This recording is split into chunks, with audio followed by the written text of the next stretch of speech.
coffee lounge. A brunette. The coffee was good. The brunette, Mary, was tall, shapely, and easy to get along with. We were talking about inconsequential things. I wonder if there'll be another war. And the guy entered the joint. He stood in the doorway, blotting out the street. Looked around, saw me, blinked, came to the table. Hi, Ken. Hi, Mike. Cup of coffee? Uh-huh. Yeah. Well, it's been nice seeing you. Now, as I was saying, Mary... Ken. Huh? Nick. Well, what about Nick? He wants to see you. Okay. Time to go along to my office. Now. He wants to see you now. Look, I'm having some coffee later when I'm finished, maybe. Come on, Ken. Hey. You're rumpling the sleeve of my coat. Get on your feet. Mike, I don't like to be ordered Come around. on. Okay. Up I go, and down you go. Please, my furniture, nothing your furniture. Oh, you want me to take you to Nick the hard way, huh? Okay, Kent, get ready for it. I'm waiting. Here it comes. You shouldn't have put a stamp on it. Have a jab. And a right. I like you, Mike. You go down so easy. You getting up again, Mike? Oh, not this time. Yeah, it gets monotonous, doesn't it? Up and down, up and down. There'll be another time. Sure, Mike. It's always a pleasure. There's something you forgot, Ken. Oh, what's that? When he wants, Nick Stroller can be tough. Maybe he'll decide to get tough with you. You tell Nick that if he wants to see me and his business is legitimate, all he's got to do is come to my office, okay? Yeah. Yeah, I tell him that. But maybe he won't like it. Good worker, Mr. Kent. You did not hurt none of my nice new furniture. Well, you can show your appreciation by getting us some fresh coffee, Louis. Oh, sure thing, Mr. Kent. I go get it. Gosh, Larry, that was a quick fight. Well, I can't take much credit. Mike throws his punches in slow motion. He seemed anxious to take you to that man named Nick. Yeah, Nick Stroller. You know, I've heard that name somewhere. Nick runs a gambling ship. Oh, that's right. Mm-hmm. There was a story about him and his yacht in one of the Sunday papers. Yeah. I wonder what he wants to see you about. Well, whatever it is, honey, it's trouble. Nick's that kind of a guy.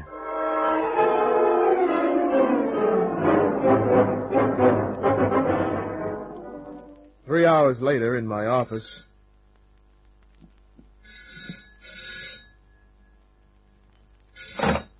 Larry Kent, private investigation. Larry. How are you, Larry? Nick Stroller here. Oh. Mike. Larry, you should see Mike. I never saw a black eye like it. I'm sorry about that, Nick, but Oh, Mike... I understand, Larry, I understand. You're the kind of bloke who doesn't like to be pushed around. Yeah, that's right, Nick. My fault. I should have picked a better way of getting in touch with you, Larry. Listen, Larry, I'm in trouble. Oh? I want that you should come up to my flat, Larry, and have a nice, long talk with me.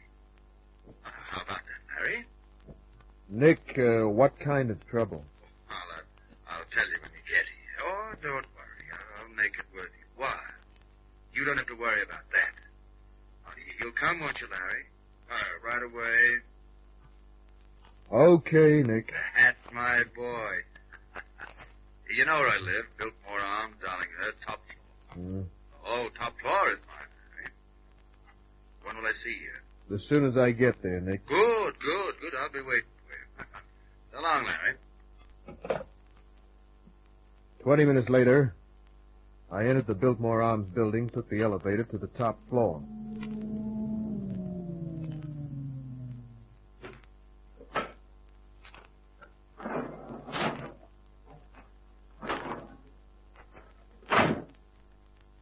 front of me was an ivory door with a gold-plated buzzer. As I reached for the buzzer... Come in, Kent. Oh, thanks, Mike. Where's Nick? Well... Hello? She had honey blonde hair, lovely ankles, and in between, 5.5 feet of beautifully developed territory. This is Lydia Wilson, Kent. Hi, Lydia. You're the private detective who's going to help Nick, aren't you? Well, I wasn't sure, but the odds are now heavily in favor of it. Kent. Yeah. Lydia is Nick's girlfriend. I was looking at Lydia as Mike said it. Her eyes narrowed. An expression of annoyance crossed her face. Then she was smiling again. Fiancé is the word, Mike. Oh, yeah. Okay, Kent. Nick's waiting for you in his office. Lead on, Mike. This way. We went for a hike across thick carpet. The place was furnished expensively, but without very much taste. Mike stopped in front of an oak door. Come in. Kent to see you, Mr. Stoller. Ah, Larry, come in. Thanks. That'll be all, Mike. Right. Good to see you again, Larry. No, real good. I took Nick's plump pink hand. Nick was a little fat boy with a hooked nose, tiny eyes, fuzzy bits of brownish fluff for hair. Sit down, Larry. Have a seat. Thanks. You want something, help yourself from the cabinet next to you. Right, Nick, let's get to the point. Now, what's bothering you? Somebody wants to kill me, Larry. Oh. Twice they had to go. My car in the garage downstairs. One day it blew up. No kidding. Yeah, it just blew up with nobody even near it. There was a bomb inside. Oh. Whoever put the bomb in the car made a mistake in the wiring. Lucky for me, of course. Yeah. Then the other day, Mike and I are looking in the jewelry store window. We felt something go past us. We looked at the plate glass window, and there's a perfect little bullet hole. As we looked, another hole appeared in the window. Naturally, we just run as fast as we can. Naturally. Have you gone to the police, Nick? Oh, the police? Mm-hmm. Me go to the police? Don't be silly. But you, Larry, are different. I've got a proposition for you. Yeah? Now, listen. I will give you £300 a week for 3 weeks to guard me right around the clock. Yeah, but you've got Mike, haven't you? Mike? Well, Mike is loyal, but he's a dunderhead, a schnook. Look what you did to him this morning. Nick, why do you want protection for only 3 weeks? Oh, because my gambling yacht is now being repaired. In 3 weeks it will be ready. For what? A trip. I'm going to South America to get away from the man who was trying to kill me. Uh-huh. You must have some idea who this man is, huh? None whatsoever. Not even the slightest idea. I don't care who he is. Mm-hmm. All I want to do is get away from here alive. I tell you what, make it an even 1,000, Nick. All right. 1,000 pounds. So where do I stay? Why, here, with Mike and me. I have a nice room for you, Larry. I feel so much better with you here, Larry. Oh, so much better.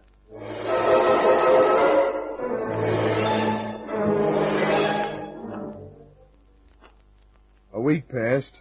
During that week, I became very interested in Lydia. Though she did her best to hide the fact, she was a very unhappy girl. She had an apartment a block away, no relatives. Just Nick. Dear, generous Nick. You don't like him, do you? Why should I answer that? You're his bodyguard. How do I know how far I can trust you? And she'd walk away. As for guarding Nick, it was the easiest work I'd ever done. He hardly left the house. When he did, nothing happened, which suited me right down to the ground. If it hadn't been for Lydia, I'd have been perfectly happy, but she worried me. There were times when I'd catch her looking at me. She'd start to say something, bite her lower lip, and turn away. One afternoon, while Mike was out and Nick was in his room having his hair cut and his nails manicured... Larry, I've got to talk to someone. Sure, talk. Not here. My own place. Oh, now, Nick wouldn't... Oh, hang Nick. You've really got something eating away at you, haven't you? Yes. Come to my apartment, Larry, please. Honey, when Mike gets back, I'll ask Nick to give me a couple of hours off. I'll be waiting.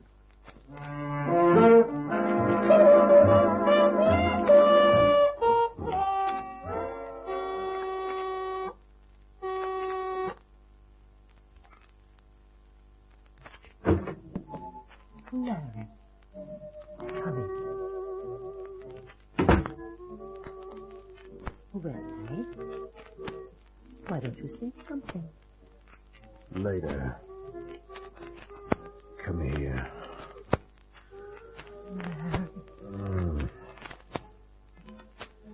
The whole thing had been set up. That was obvious. The music, the filmy thing she wore, the way she looked at me, the heavy perfume she was using. One thing I hadn't been prepared for. The hunger. The real hunger in her kisses. Larry. Easy. You burst a blood vessel. I yearned for this. I didn't even know it. Oh, Larry, you don't know how tortured I've been. What made you become Nick's girl? Usual reasons, I suppose. Security. Are you going to break away from Nick, or will you make the trip with him? He hasn't asked me. And if he does? I don't know. I'm confused. You said you wanted to talk to me. We're talking, Larry. Yeah, you led me to believe that you had something important to say. Well, isn't this important? You and I, being together. You're either a screwball or... I think I'll go back to Nick. Harry, can't you stay a little longer? Sorry, honey. There are things about you that I can't figure out. And when it's that way, you're better off leaving a dame. So long.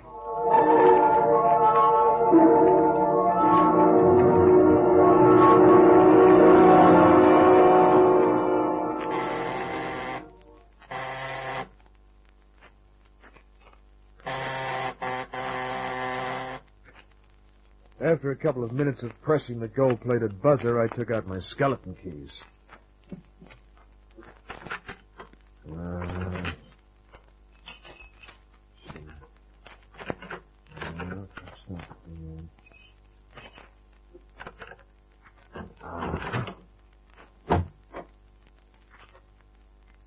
Well, there was a reason for Mike not answering the door. He was lying on the couch with a knife in his chest.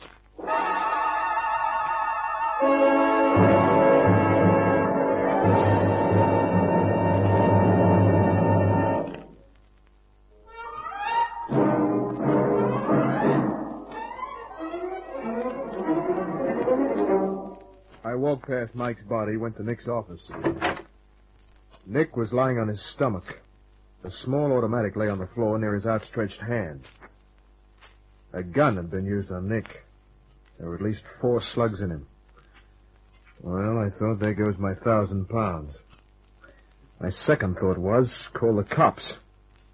So I went to the living room and was reaching for the phone when... Kent. Sergeant Morgan.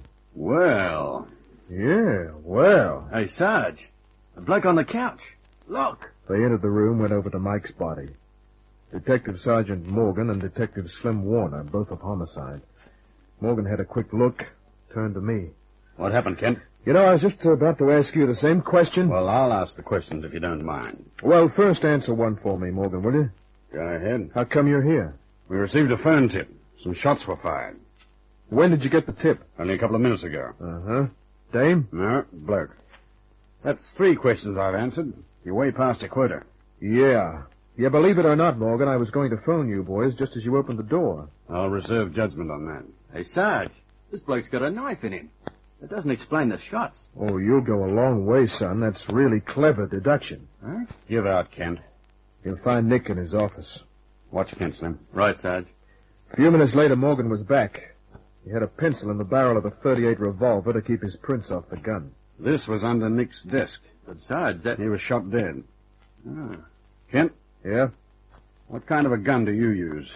Why, a 38. Like this one? Yeah. But mine's in my holster. Get it, son. Right. Morgan, you're not charging me with murder, are you? Now, let's say I'm taking you to headquarters for questioning. Get up, Kent. Take it easy, boy. I'm getting. Yeah, it's a 38, all right, Sergeant. Put it in your pocket. Right. I'll phone for the boys, then we'll go to headquarters.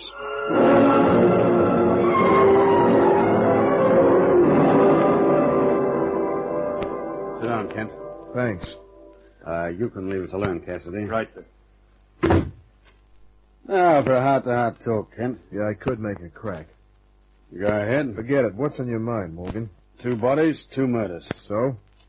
We got word through our fizz gigs a few days ago that you were working for Nick Stroller. Uh-huh. That's a bit out of your usual line, isn't it? Dough is dough. Nick intended skipping the country in his yacht 2 weeks from now. Yeah, I know. For weeks, Nick's solicitors have been selling his properties. Nick must have had quite a lot of cash in the flat. Maybe he did. But we can't find it. Our experts have gone over every square inch of that flat. You don't think I've got any of the money, do you, Morgan? No. Then why this low-pressure cross-examination? Because Morgan homicide. Yeah. Uh-huh. Thanks. Kent, this case has got me puzzled. Really puzzled. Seems to me that phone call added to your puzzlement. Yeah. That was from the fingerprint department. That gun I found under Nick's desk, it has your prints on it. You're kidding. No, Kent. Well, this is some schoolboy detective trick you're trying to pull on me. They're your prints. You know I don't pull smart little tricks, Kent. That's not how I operate. I can't figure it. Yes, I can. I haven't been to my apartment for a week.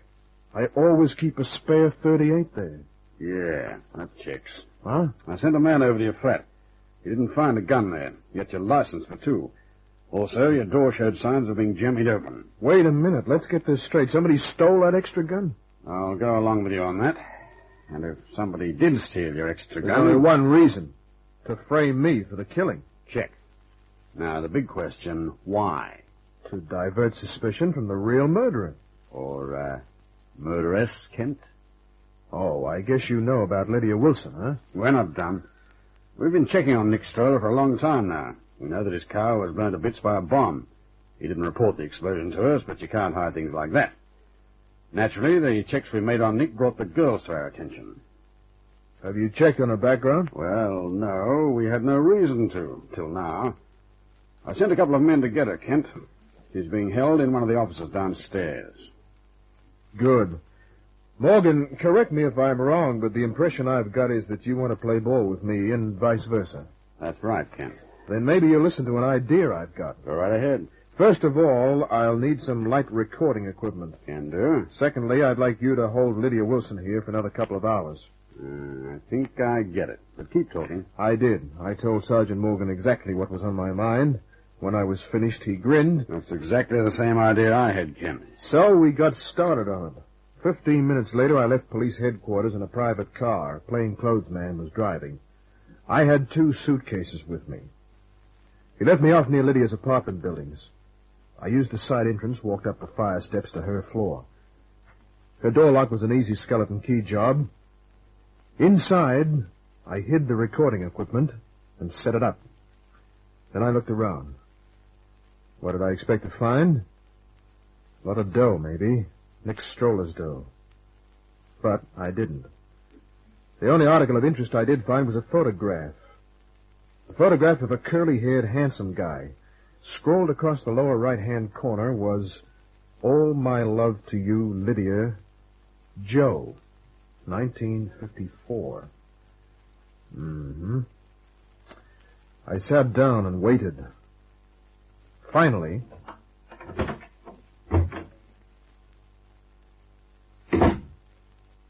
Hi. Oh, Larry. I flicked the little button that started the recording equipment moving. Locked doors don't seem to mean much to you, Larry. Well, I wanted to see you. The police were questioning you. Yeah, they talked to me, too. They told me that you found the bodies. Yeah.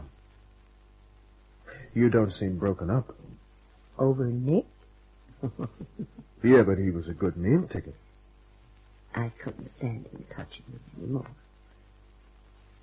Is that why you arranged to have him killed? You're not serious, are you? You had somebody bust into my apartment and steal my extra gun, figuring my prints would be on it. Then you arranged to have me come here while your friend, or friends, knocked off Mike and Nick. After my gun was used on Nick, it was tossed under his desk, and the killer wore gloves. You're wrong. I can even name the guy working with you. Joe. Joe? Yeah, he's a good-looking guy, Lydia. You found the photograph? Yeah, here it is. But I knew about Joe before I found the photo. You're lying, Larry. You can't make me say I had anything to do with those murders because I didn't. When I asked you to come here that day, I was going to tell you how I felt about Nick. How I couldn't stand the sight of or feel of him. That I was going to run away. But then I didn't know how far I could trust you. File away the stories, honey. I'm in a position to really hurt you. But I'll forget about gabbing to the cops if you cut me a nice slice of Nick Stroller's money. I don't know anything about any money. Can't you get it through your head that I don't have the slightest idea of who killed Nick?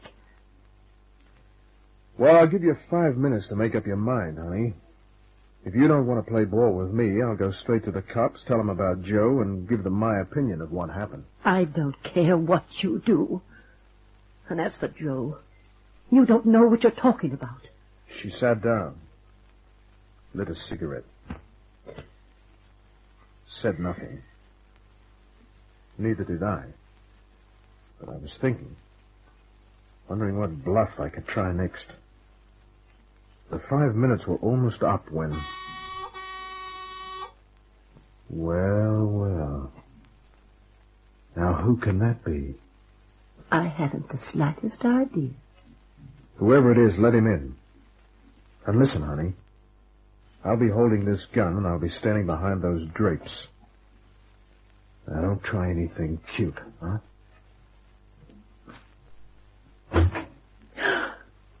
Get in.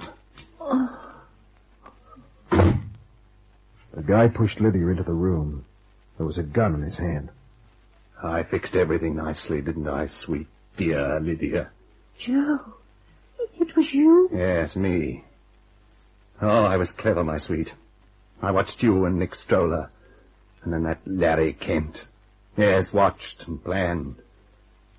I broke into Kent's apartment, found an extra gun. Then I waited my chance. The big fellow I knifed so that Nick wouldn't be disturbed by shots. And then back to Nick's office I went. But the gun didn't seem to frighten him as much as my face. My face. Look into my face, Lydia. No. Help me, Larry. What? Drop the gun, Joe. Oh, no, I'll kill you too, Kent. The slug got him on the shoulder, spun him around. Call the cops, Lydia. Yes. Oh, wait. I want you to understand what happened, Kent. I think I do. Lydia and I were engaged. And then a year ago, I was in a car accident. Glass in my face, flames. Did this to me. Left me without a face. She couldn't even look at me when they took the bandages off her. Joe. She ran away, screaming. And I had to lay there for weeks. All I could think of was revenge. So you tried to frame me for the murder? Yeah, I thought she was falling for you. And it didn't work, so... Hey! Joe! This is the best way.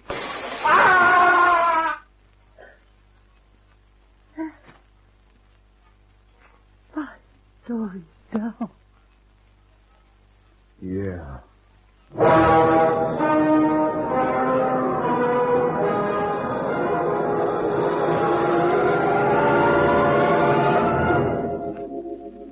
Joe Twisted Joe had a room in Paddington.